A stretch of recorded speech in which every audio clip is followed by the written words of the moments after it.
Buket Kembang Nelson Rodrigues.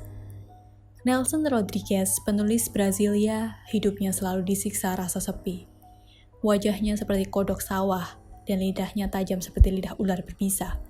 Dan itulah yang membuat dia sangat kondang dan kuat hubungannya dengan nasib jelek. Banyak orang di sekitarnya mati diterjang peluru, atau ditimpa kemiskinan, dan ada juga lantaran kecelakaan yang lumayan fatal. Suatu hari, Nelson bertemu dengan Eleonora. Hari itu rasanya bagaikan hari penemuan. Ketika untuk pertama kalinya, Nelson memandang Eleonora, dan Nelson dihinggapi gejolak yang dahsyat dalam keterpurukauan yang selama ini tak pernah dialaminya. Sebagai penulis, Nelson menganggap betapa perlunya dia menyampaikan salam dengan untayan kata-kata. Kalimat indah yang terpilih akan dipersembahkan ke hadapan Eleonora. Tapi ketika Nelson berhadapan dengan sang dewi pujaannya, tak ada sepatah kata pun yang berhasil keluar dari mulutnya. Lidahnya yang biasanya tajam dan lincah jadi kaku, membeku, dan lututnya gemetar. Keringatnya bercucuran, yang keluar hanya desis dari hidungnya. Beberapa hari kemudian setelah Nelson berpikir suatu gagasan terbersit dan perlu diwujudkan, dia mengirim bunga kepada Eleonora yang tinggal di lantai teratas di sebuah apartemen di Rio de Janeiro. Setiap hari Nelson mengirim sebuah buket bunga, dan setiap dia mengirim tak pernah mengulang warna dan aroma yang sama. Semuanya berbeda-beda, dan Nelson menunggu di seberang jalan sambil memandang jendela balkon apartemen Eleonora. Dari balkon itu pula, setiap hari Eleonora melemparkan buket bunga ke jalanan dan berantakan dilindas kendaraan yang lalu lalang.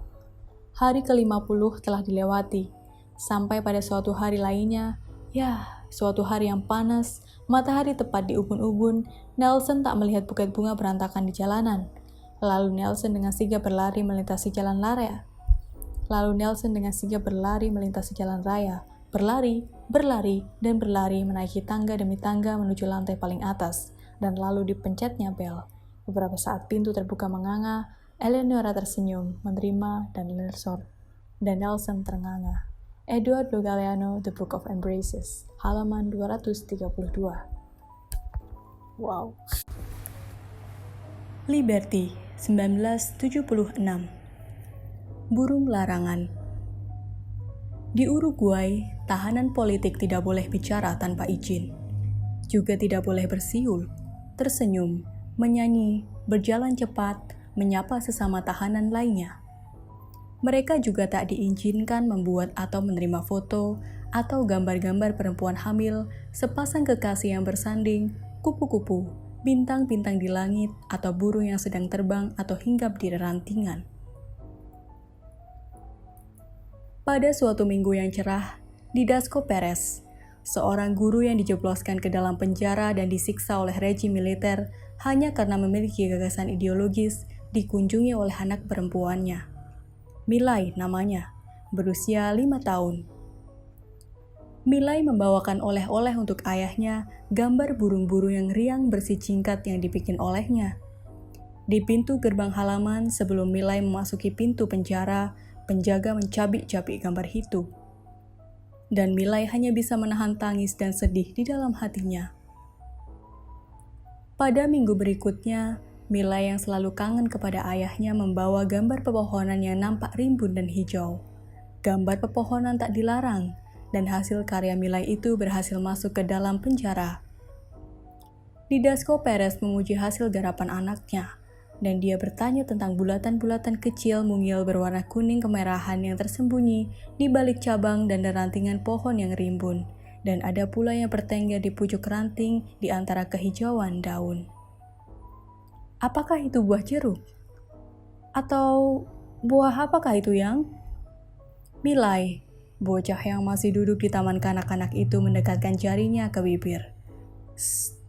Merapatkan diri dan berbisik di telinga ayahnya. Papa jangan konyol. Apa papa tidak lihat mata mereka? Lihatlah itu mata mereka. Itulah burung-burung yang saya selundupkan untuk papa. Eduardo Galeano, Century of the Wind, halaman 231, buku ketiga trilogi Memory of Fire.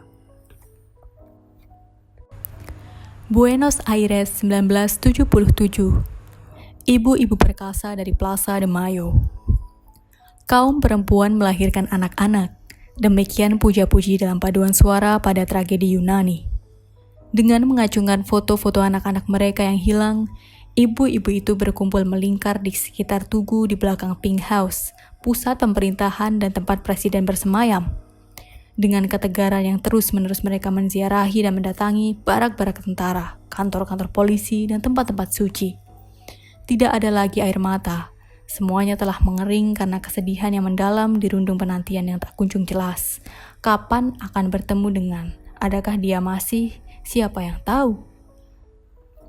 Saya bangun tidur dan saya percaya dia masih hidup, kata seorang di antara mereka, dan semuanya menyetujui. Saya mulai ragu dan tidak percaya ketika pagi mulai merangkak. Dia mati dalam diri saya ketika siang hari, namun dia kembali hidup pada senja hari. Ketika matahari mulai redup dan saya percaya dia akan kembali segera. Lalu saya menyiapkan perangkat makanan di meja dan kembali dia mati. Dan pada malam hari saya tidur tanpa harapan. Pada saat saya bangun pagi hari, saya rasa dia hidup kembali. Mereka disebut perempuan-perempuan gila. Umumnya tak ada seorang pun yang mau bicara dengan mereka. Dalam situasi dan kondisi yang normal dan mata uang dolar begitu melimpah dan murah, demikian juga harapan manusia. Penyair gila menemui maut, dan penyair biasa mencium pedang dengan puja-puji tersembunyi. Dalam kondisi normal seperti itu, Menteri Keuangan berburu singa dan jerapah di Afrika, dan para jenderal memburu kaum buruh di pinggiran Buenos Aires. Itulah bahasa baru hukum yang wajib kita ketahui untuk menyebut rezim militer melakukan proses reorganisasi nasional. Eduardo Galeano, Century of the Wind, halaman 239, buku ketiga trilogi Memory of Fire. Rio de Janeiro, 1984. Kebuntuan memori kolektif Amerika Latina. Akuntan publik Joe David dos Santos sangat gembira ketika dia menyusun kumpulan nota pembukuan yang sudah lama terlambat. Cuma ada soal, yakni masalah pembayaran gajinya ketika dia menerima pekerjaan itu. Untuk menyelesaikan ganjalan soal dana untuk membayar gaji, Pusat Penelitian Ilmu-Ilmu Sosial membayar kepada ahli pembukuan itu koleksi yang ada di perpustakaan berupa 9.000 buku dan 5.000 lebih majalah, pamflet, dan brosur yang sangat penting dalam sejarah kontemporer Brasilia. Semuanya itu sangat bernilai yang berisikan tentang gerakan organisasi dan Liga Petani di Timur Laut dan di wilayah administrasi Getúlio Vargas, di samping bahan-bahan dan informasi lainnya. Akuntan Dos Santos mengambil semuanya itu untuk dijual sebagai honor, imbalan dari jerih payahnya menyusun laporan pembukuan keuangan. Dia menawarkan koleksi itu kepada berbagai organisasi kebudayaan, lembaga penelitian sejarah, dan juga kepada sejumlah menteri. Tak ada seorang pun juga lembaga yang memiliki uang. Dos Santos coba menawarkan kepada universitas, negeri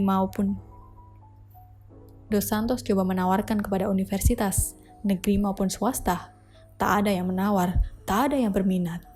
Dia titipkan semua koleksi itu pada suatu universitas selama beberapa bulan, dengan harapan akan ada yang mau menyewanya.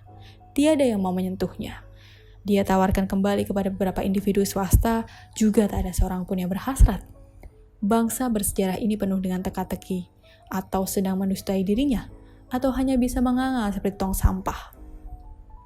Akhirnya dengan penuh rasa sesal, kekecewaan mendalam, Akuntan Dos Santos menjual seluruh koleksi itu kepada Tijuca Paper Factory. Akhirnya dengan penuh rasa sesal, kekecewaan mendalam, Akuntan Dos Santos menjual seluruh koleksi itu kepada Tijuca Paper Factory, yang akan melumat ribuan koleksi buku, majalah, pamflet, dan brosur itu menjadi kertas toilet. Eduardo Galeano, Century of the Wind, halaman 273-274, buku ketiga trilogi Memory of Fire. Kekuatan dan kesetiaan. Suatu siang penuh kenangan, suatu siang di pengasingan. Aku menulis, membaca, membunuh rasa bosan di rumah kontrakan di pesisir Barcelona, ketika dering telepon berbunyi dan mengantarkan diriku ke dalam kejutan. Aku mendengar suara Vico. Vico pernah dijebloskan ke dalam penjara oleh rezim militer selama 2 tahun lebih. Dia dibebaskan kemarin. Vico akan terbang dari Buenos Aires ke London. Vico menelpon aku dari bandara Buenos Aires, mengajak aku untuk bertemu di London. Datanglah dengan pesawat pertama, dan ada begitu banyak yang ingin aku sampaikan kepadamu. Tapi satu hal yang ingin aku katakan sekarang juga, katanya. Aku ingin supaya kamu tahu, aku tak menyesal apapun juga, tandasnya. Dan pada senja hari kami bertemu di London. Hari berikutnya, aku bertemu dengan Viko di dokter gigi. Viko butuh gigi pengganti yang pernah patah-patah akibat siksaan yang pernah diterimanya ketika berada di dalam penjara Buenos Aires. Vicky Vogelius adalah seorang pengusaha yang membiayai penerbitan majalah Krisis, dan dia tidak hanya memberikan uang sebagai modal produksi, tapi juga seluruh kehidupan dirinya ke dalam penerbitan itu, dan memberikan kebebasan kepada diriku untuk melakukan apapun yang aku inginkan berhubungan dengan penerbitan Krisis. Viko Vogelius adalah seorang pengusaha yang membiayai penerbitan majalah Krisis, dan dia tidak hanya memberikan uang sebagai modal produksi, tapi juga seluruh kehidupan dirinya ke dalam penerbitan itu, dan memberikan kebebasan kepada diriku untuk melakukan apapun yang aku inginkan berhubungan dengan penerbitan Krisis.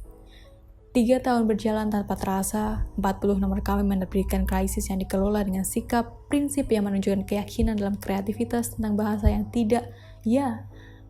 tidak terpenjara, tidak netral, bahasa yang mesti berpihak. Suara manusia bukanlah gema di ruang kosong. Untuk tindakan yang oleh rezim militer Argentina dianggap suatu kejahatan yang tidak bisa dimaafkan, sehubungan dengan sikap Krisis itu, Viko diculik, dipenjarakan, dan disiksa. Hidupnya diselamatkan oleh caranya meneriakkan namanya pada setiap saat bahwa dia diculik. Majalah Krisis akhirnya berhenti tanpa harus bertekuk lutut, dan kami bangga dengan sikap itu. Yeay. Viko, di samping sebagai pengusaha, dia memiliki keterampilan dan kecerdasan dalam memilih jenius anggur Perancis. Viko, di samping sebagai pengusaha, dia memiliki keterampilan dan kecerdasan dalam memilih jenis anggur Perancis yang bagus. Dengan anggur itu, di London, kami merayakan kesehatan, masa lampau, dan persahabatan yang kami anggap layak untuk selalu diingat. Viko, di samping sebagai pengusaha, dia memiliki keterampilan dan kecerdasan dalam memilih jenis anggur Perancis yang bagus. Dengan anggur itu, di London, kami merayakan kesehatan, masa lampau, dan persahabatan yang kami anggap layak untuk selalu diingat.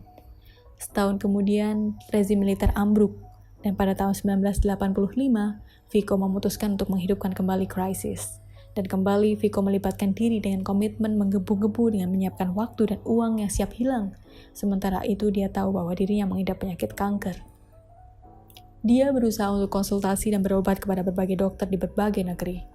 Ada dokter yang menyatakan bahwa waktu hidupnya hanya sampai Oktober, yang lain November, dan ada pula yang menyatakan sekitar Desember. Semuanya seperti bunyi hukuman, dan dia tidak peduli. Dia berjalan seperti mayat hidup, jatuh bangun dari satu kamar operasi ke kamar operasi lainnya, tapi nampak pandangan matanya yang selalu menentang dan menantang.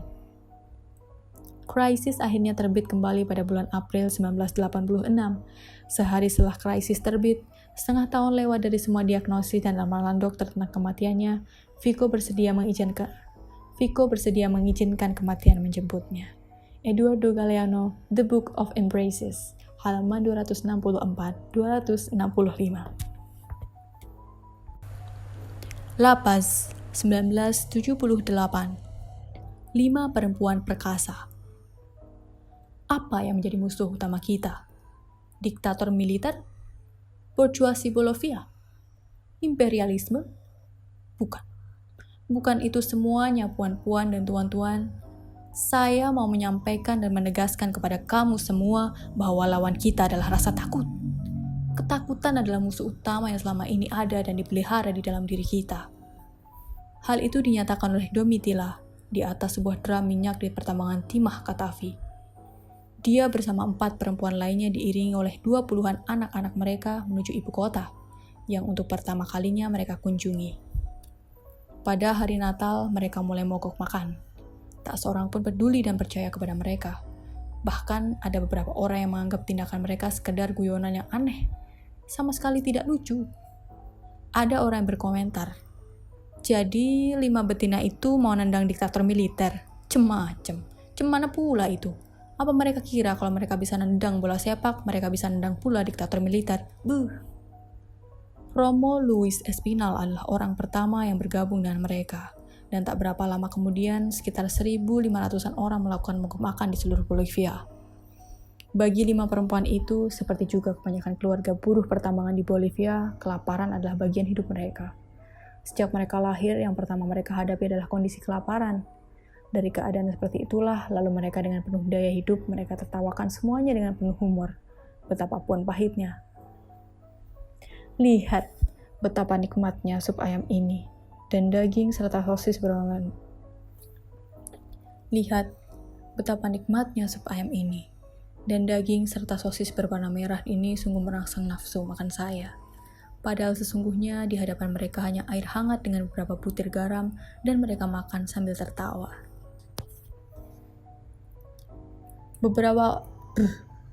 Beberapa waktu kemudian, peserta mogok makan bertambah berlipat ganda, menjadi 3.000, 10.000, sampai seluruh Bolivia tak lagi bisa dihitung. Sampai seluruh Bolivia. Beberapa waktu kemudian, peserta mogok makan bertambah berlipat ganda, menjadi 3.000, 10.000, sampai seluruh Bolivia tak lagi bisa dihitung, dan mereka melakukan mogok kerja. Tak seorang pun yang mampu membendung gerakan mereka. Pada hari ke-23, mereka turun ke jalanan, dan 5 perempuan itu menjatuhkan rezim diktator militer. Dan 5 perempuan itu menjatuhkan rezim diktator. Dan 5 perempuan itu menjatuhkan rezim diktator cuy, anjing. Dan 5 perempuan itu menjatuhkan rezim diktator militer. Eduardo Galeano, Century of the Wind, halaman 244, buku ketiga trilogi Memory of Fire. La Bermuda 1983, Marianela. Setiap pagi pada saat matahari terbit di ufuk timur, mereka berkumpul. Mereka adalah saudara, sahabat, dan kekasih dari orang-orang yang hilang di El Salvador. Mereka datang untuk mencari atau menyampaikan berita yang paling baru tentang orang-orang yang mereka cari dan mereka nantikan. Hanya tempat itulah yang bisa menerima mereka untuk bertanya dan mengadukan atau memberikan kesaksian. Pintu kantor Komite Hak Asasi Manusia memang selalu terbuka. Tinggal melangkah masuk dengan gampang melalui lubang manganga pada tembok yang bongkah oleh bom. Sejak gerakan gerilya mulai bermunculan di pinggiran kota dan pedesaan, militer tak pernah lama menahan mereka. Dan Komite HAM melaporkan kepada dunia. Juli, 15 anak-anak di bawah umur 14 tahun ditangkap dengan tuduhan terorisme, ditemukan di pinggiran kota dan kepala terpenggal. Agustus, 13.500 orang dibunuh dan hilang sepanjang tahun ini. Magdalena Enriquez dari Komite Buruh yang senantiasa tertawa kalau bicara menjadi korban berikutnya. Tubuhnya dikuliti dan ditemukan di antara tumpukan sampah di pantai. Setelah itu, Ramon Valladares digeletakkan di lumpur di pinggir jalan. Tubuhnya setengah melingkar dipenuhi oleh peluru. Kini hanya Marianela Garcia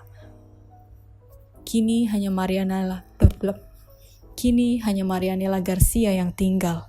Rumput liar tak pernah mati, katanya, yang selalu diulang ketika dia ditanya tentang kemungkinan nasibnya.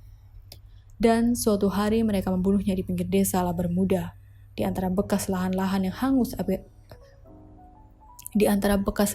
hangus akibat pembakaran di Cuscatlan. Waktu itu Marianela menelusuri daerah itu dengan membawa kamera dan mesin rekam untuk mengumpulkan bukti-bukti tentang penggunaan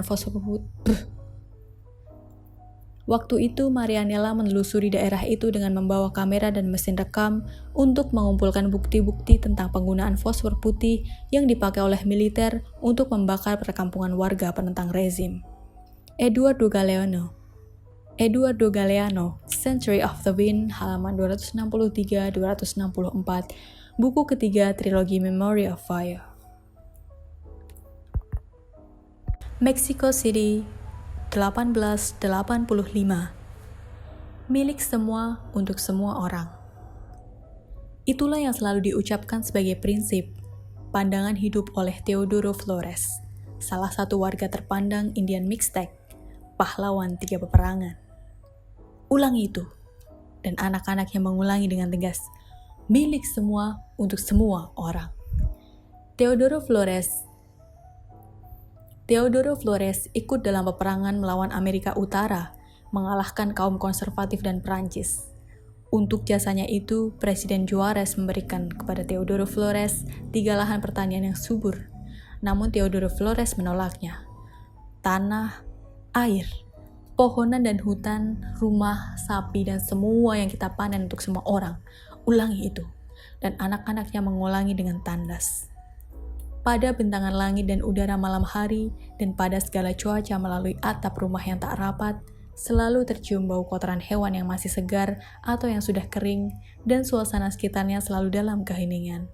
Di sini, orang bisa santai dan kongko-kongko sejenak di bawah teritisan belakang rumah, atau menyaksikan 2 laki-laki yang berkelahi dengan senjata terhunus mempertaruhkan perempuannya, sementara yang lain bersenandung tentang perawan Maria, dan anjing-anjing melonglong mengirim isyarat tentang maut dan kematian. Ceritakan kepada kami tentang kehidupan di bentangan gunung gemunung, pinta anak yang paling kecil. Dan Teodoro Flores bercerita tentang bagaimana orang-orang yang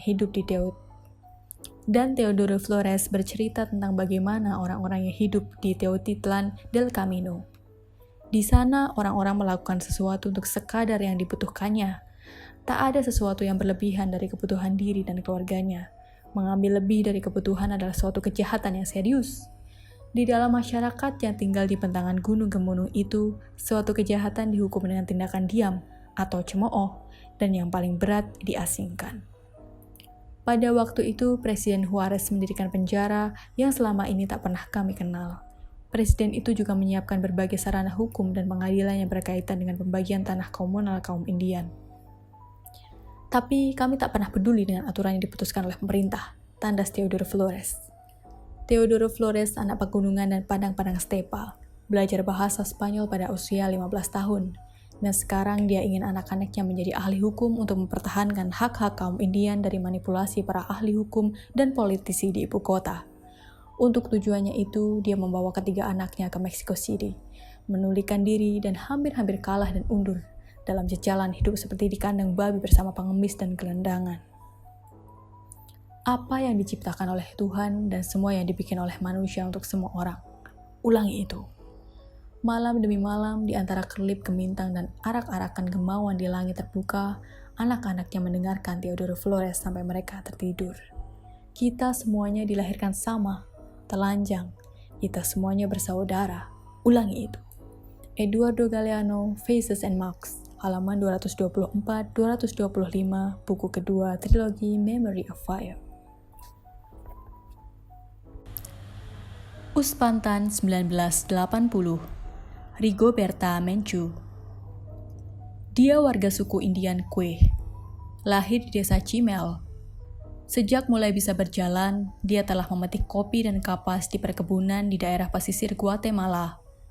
Di perkebunan kapas itu, dia menyaksikan 2 orang saudaranya, Nicholas dan Philip yang termuda, mati, juga seorang sahabatnya. Ketiganya mati karena semburan pestisida yang digunakan di daerah perkebunan itu. Tahun yang lalu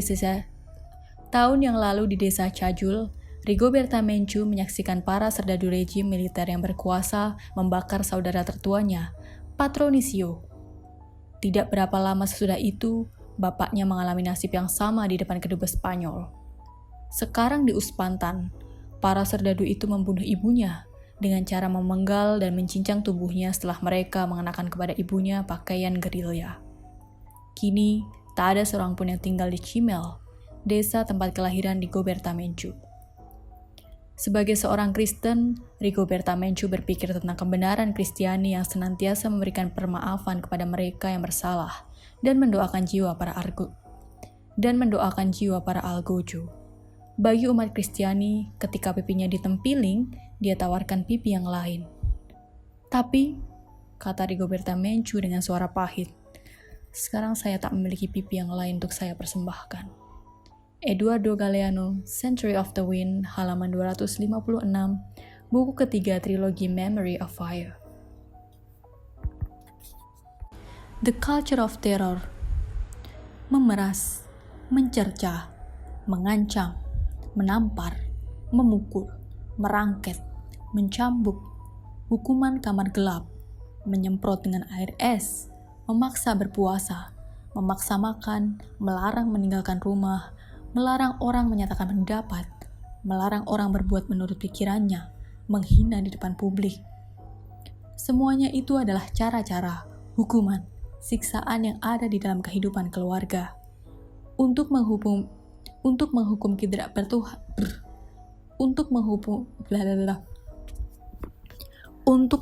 ketidakpatuhan dan menghalangi kebebasan, banyak keluarga terbiasa menghidupkan budaya teror dengan menghina perempuan, mengajar anak-anak berbohong, dan menyebarkan wabah ketakutan. Hak asasi manusia mesti dimulai dari dalam rumah, kata Andreas Dominguez di Chile. Eduardo Galeano, The Book of Embraces, halaman 143. Antwerp, 1515, Utopia. Petualangan dan kabar penemuan tentang dunia baru menjadi berita hangat di bar-bar, kafe-kafe, dan warung-warung kopi di pelabuhan Flemish. Pada suatu malam musim panas di pinggir pelabuhan, Thomas More bertemu atau tepatnya menemui Raphael Hitlode, pelaut yang pernah berlayar bersama Amerigo Vespucci. Raphael menyampaikan kabar bahwa dia menemukan pulau Utopia tak jauh dari pesisir Amerika. Raphael, pelaut yang pernah berkeliling dunia itu mengabarkan bahwa Utopia itu berhubungan dengan tidak adanya penggunaan uang sebagai alat bayar dan tiadanya kepemilikan pribadi. Di sana, emas tak berharga dan konsumsi apa adanya, dan tak ada seorang pun yang menggunakan pakaian berlebihan. Setiap orang menyerahkan buah-buahan dari hasil panenan atau yang dicarinya di hutan ke rumah publik, dan setiap orang bebas memilih buah-buahan itu serta bahan konsumsi kebutuhan lainnya untuk kebutuhan dirinya atau keluarga. Ekonomi sangat bersahaja, tak ada yang menimbun barang, dan tak ada seorang pun yang cemas atau takut kelaparan. Warga memilih pimpinannya, seorang pangeran, dan juga memecatnya jika dianggap melanggar keputusan warga. Pimpinan agama ditunjuk menurut pilihan warga. Penduduk Utopia membenci peperangan, walau demikian mereka akan mempertahankan mati-matian batas negeri mereka. Agama yang mereka yakini tidak digunakan untuk menyerang dan membuat aib dengan alasan apapun juga, dan tidak menggunakan kekerasan untuk membuat orang lain pindah keyakinan. Mereka mempunyai hukum yang mengizinkan perceraian, namun akan menjatuhkan hukuman berat kepada perselingkuhan. Dalam hukum di Pulau Utopia, setiap orang bekerja 6 jam sehari.